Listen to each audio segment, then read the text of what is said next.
السلام علیکم ورحمۃ اللہ وبرکاتہ۔ آج یہ اسلامک میڈیا والے پیپلز ثنا اسٹیشن پر لوگوں سے سوالات کر رہے تھے، تو ہم نے سوچا کیوں نہ آج کچھ انہی سے سوال کر لیے جائیں، تو ہم نے ان کا میک لے کر کے جو ہے انہی سے 2-3 سوال کرنے کی جو ہے اجازت لی ہے۔ اور ان کا ایک یوٹیوب چینل بھی ہے، یہ اس پر ویڈیو ڈالتے ہیں چھوٹی چھوٹی، اسلامک میڈیا۔ السلام علیکم ورحمۃ اللہ وبرکاتہ۔ وعلیکم السلام ورحمۃ اللہ۔ خیریت ہے بھائی؟ الحمد للہ اللہ کو۔ کیا نام ہے آپ کا بھائی؟ میرا محمد سمیر۔ اچھا بھائی، آپ جیسے سب سے سوالات کرتے ہیں، پوچھتے ہیں، تو آج ہم بھی آپ سے 2-3 سوال کریں گے، اجازت ہے؟ بالکل اجازت ہے آپ۔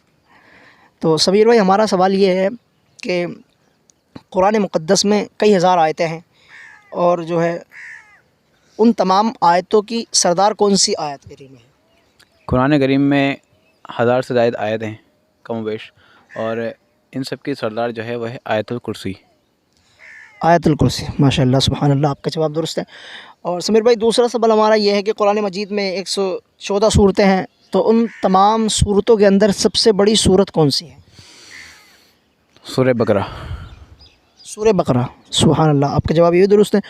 اور تیسرا سوال ہمارا یہ ہے سمیر بھائی کہ قرآن مقدس کے اندر اللہ رب العزت نے بنی اسرائیل ایک قوم تھی جس میں گائے کی ذبح کرنے کا ایک واقعہ ہے، تو وہ واقعہ اللہ رب العزت نے کون سی صورت کے اندر بیان کیا؟ یہ سوال بتائیے۔ گائے کے ذبح کرنے کا واقعہ، گائے کو عربی میں کیا کہتے ہیں؟ بقرہ۔ تو وہ جو واقعہ ہے سورہ بقرہ سے، سورہ بقرہ میں یہ۔ سبحان اللہ، ماشاء اللہ، آپ عربی بھی جانتے ہیں؟ جی الحمد للہ۔ ماشاء اللہ، شکریہ۔